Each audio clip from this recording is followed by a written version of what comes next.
Assalamualaikum warahmatullahi wabarakatuh. Warahmatullahi wabarakatuh. Kami dari kelompok 3 BDB Biologi Dasar 19 akan mempresentasikan mengenai hasil resensi film dengan judul film yaitu Surviving Deserts.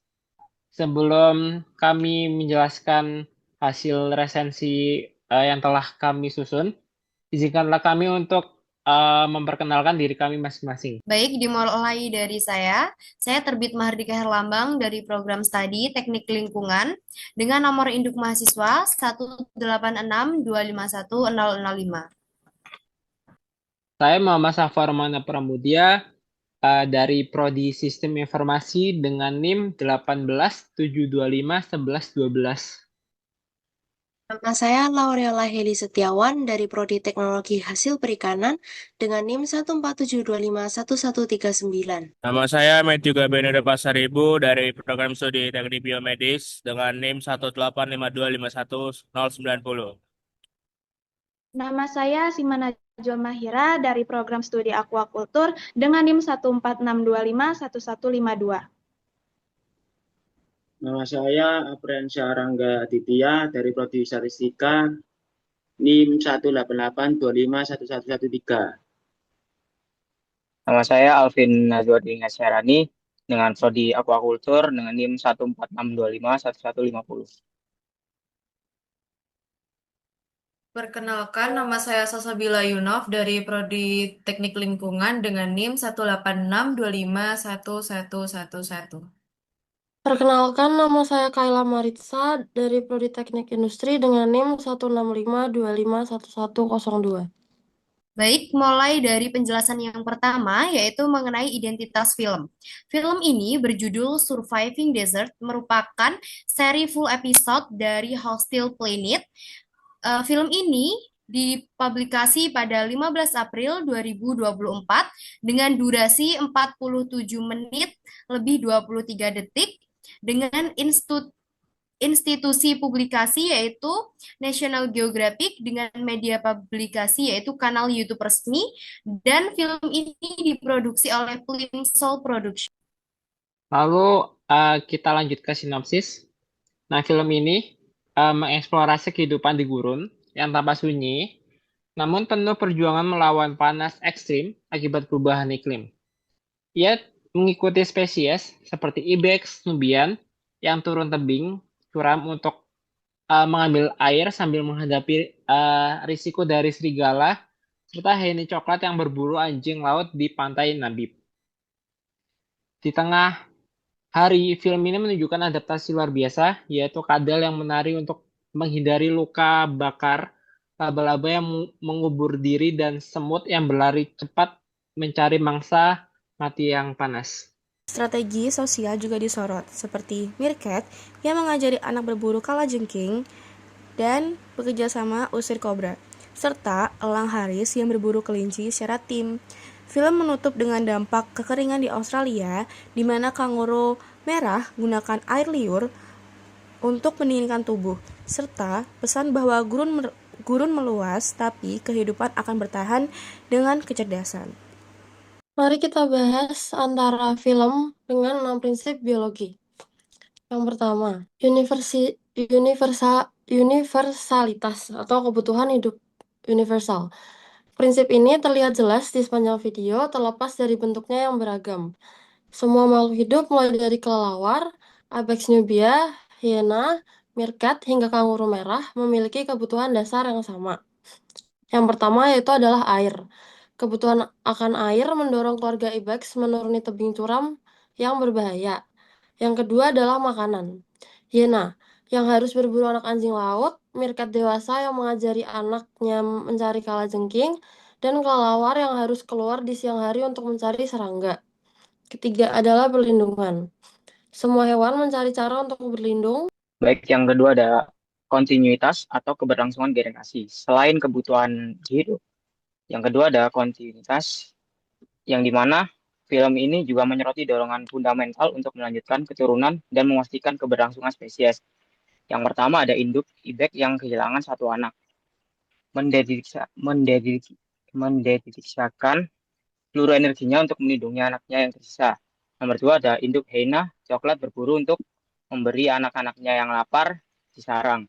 Nomor 3 ada meerkat dewasa secara aktif mengajari anak-anaknya cara bertahan hidup. Nomor 4 ada induk kanguru merah berjuang mati-matian untuk mendinginkan dirinya dari Joy atau anaknya. Nomor 5 ada narasi penyebutan bahwa kanguru terkuat yang bertahan dari kekeringan akan mengisi kembali outback saat hujan tiba, memastikan keberlangsungan spesies. Lalu yang ketiga adalah evolusi atau adaptasi terhadap lingkungan. Jadi, prinsip evolusi adalah proses perubahan sifat-sifat terwariskan suatu populasi organisme dari satu generasi ke generasi berikutnya sebagai bentuk adaptasi jangka panjang terhadap lingkungan. Prinsip ini terlihat jelas di sepanjang film, di mana setiap hewan adalah bukti nyata dari adaptasi luar biasa yang terbentuk selama jutaan tahun untuk bertahan di lingkungan gurun yang keras. Adaptasi ini mencakup perubahan fisik yang sangat spesifik, seperti kuku lunak anak ibrek yang dapat mencengkram tebing batu seperti sepatu panjat. Kaki-kaki panjang semut dodrot yang menjauhkan tubuh mereka dari pasir yang mendidih, dan telinga besar rubah fennec yang berfungsi ganda untuk melepaskan panas sekaligus mendeteksi mangsa di kegelapan. Selain adaptasi fisik, film ini juga menyoroti adaptasi perilaku yang tak kalah penting. Contohnya yaitu Catalosaurus noted yang melakukan tarian unik untuk mencegah kakinya terbakar di pasir yang panas. Sementara banyak hewan lain seperti karakat dan rubah fennec berevolusi menjadi nokturnal. Mereka menghindari kekuatan matahari sepenuhnya dengan baru aktif di malam hari.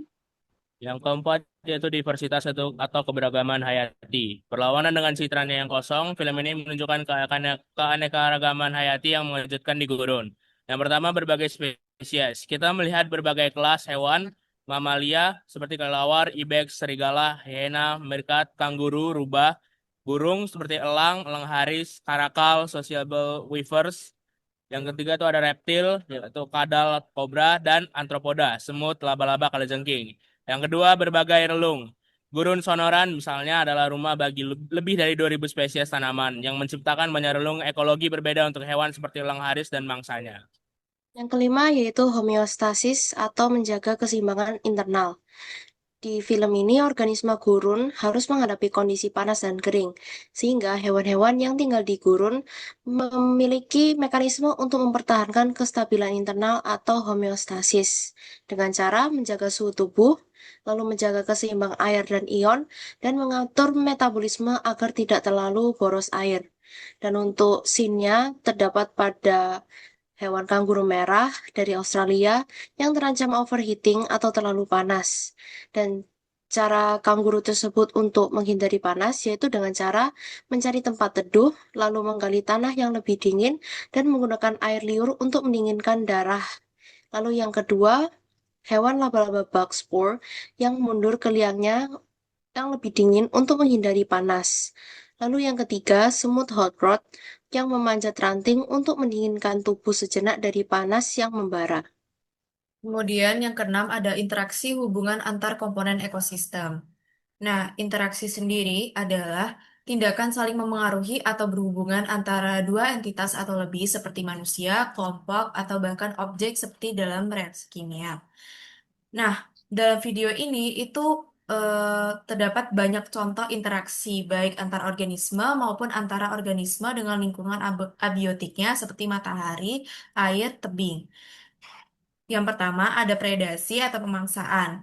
Di sini kita bisa melihat dari film itu ada elang memburu kelelawar, kemudian serigala memburu anak ibex, hiena memburu anak anjing laut, dan karakal berburu burung penenun. Yang kedua, kerjasama atau intraspesies.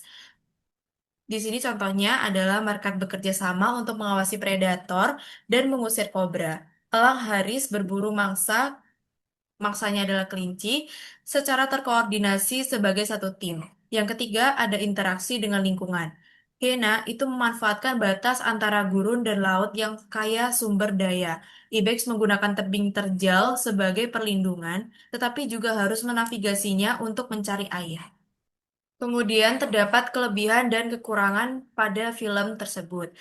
Untuk kelebihannya, ada visual kuat di mana sinematografi dan visualnya itu sangat kuat setara standar nasional geografik dengan pengambilan gambar ekstrim yang dramatis dan jelas.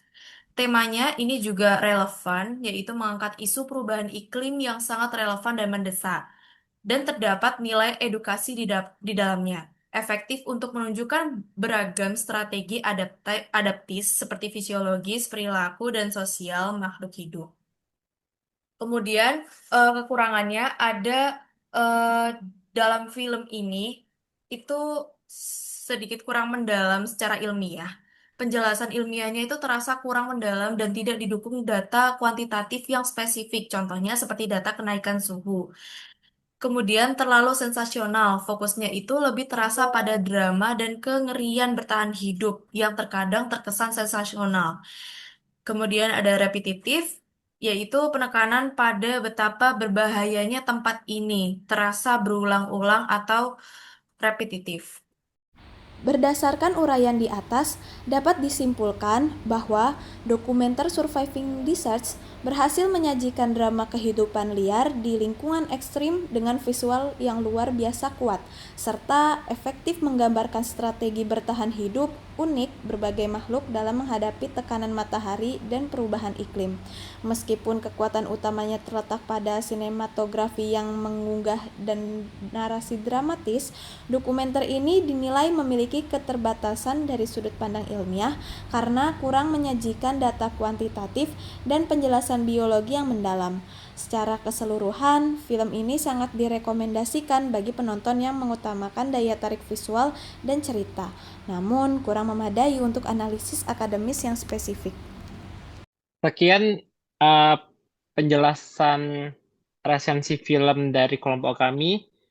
Terima kasih telah menyimak penjelasan kami. Mohon maaf jika ada salah kata. Terima kasih atas perhatiannya. Wassalamualaikum warahmatullahi wabarakatuh.